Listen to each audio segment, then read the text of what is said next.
Most collectors focus on the moment the storage decision happens.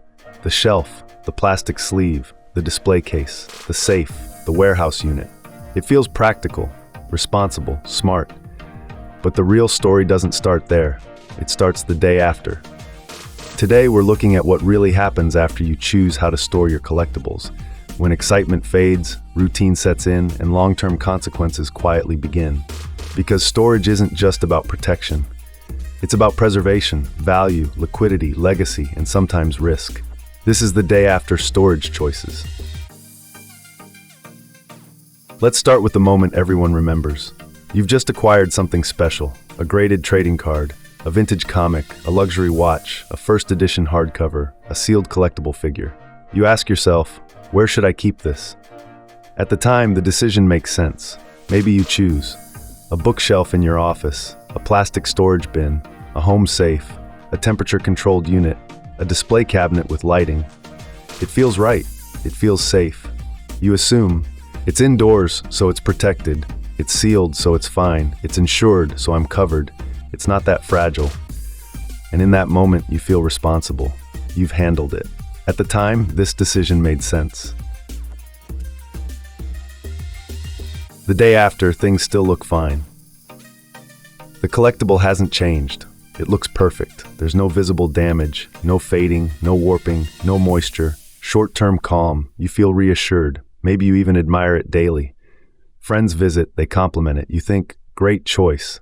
And that's the tricky part, because early storage mistakes rarely show themselves immediately. Humidity damage doesn't announce itself. Light exposure doesn't scream. Micro-warping doesn't wave. Storage failures are slow, and slow feels safe. There's no judgment here. This is how almost every collector starts.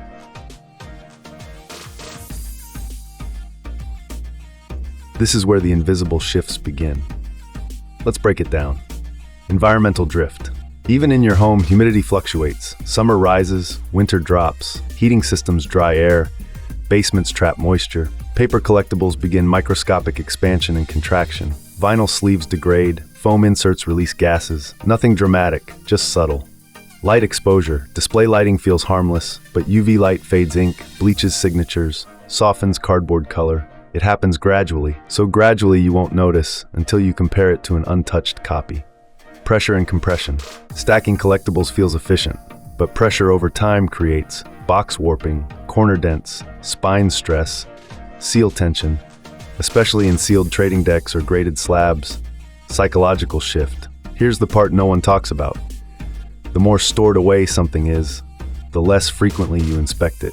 And when you don't inspect, you don't catch early warning signs. Small compromises compound silently. The consequences don't arrive loudly, they arrive slowly. 3 years later, you decide to sell. You take the item out, and suddenly, slight yellowing, faint edge curl, hairline crack in the slab, mold spotting, seal separation. You think, when did this happen? It feels sudden, but nothing broke overnight. It compounded. Moisture, pressure, time. Light, exposure, time. Air, chemicals plus time. Storage decisions aren't judged by day 1. They're judged by year 5, or year 10, or when value matters most.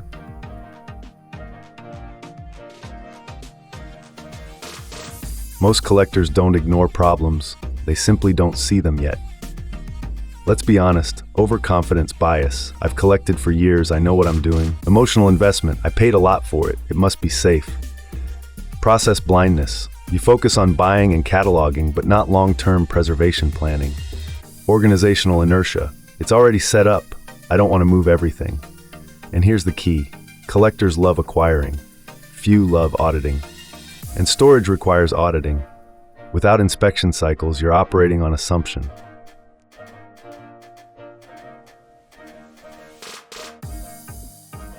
Experienced collectors don't judge storage by how it looks today. They ask, what's the humidity range? Is UV exposure measured? Are materials archival grade? Are items rotated or inspected quarterly? Is airflow controlled? Is insurance updated with proof of condition photos? They don't just store, they monitor. They don't just protect, they plan for deterioration risks. They expect change, and because they expect it, they catch it early. The difference between amateurs and seasoned collectors? Not passion, not budget, awareness of the day after.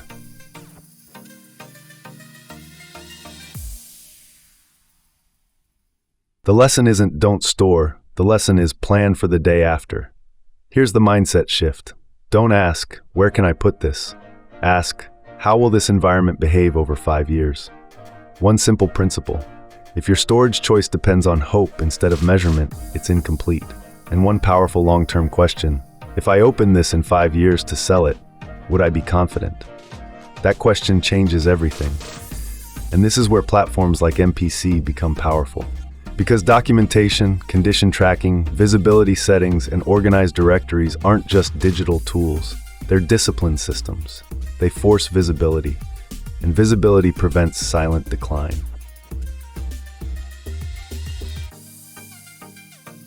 Most storage decisions don't fail at the moment they're made. They fail in the years that follow. Storage isn't about fear.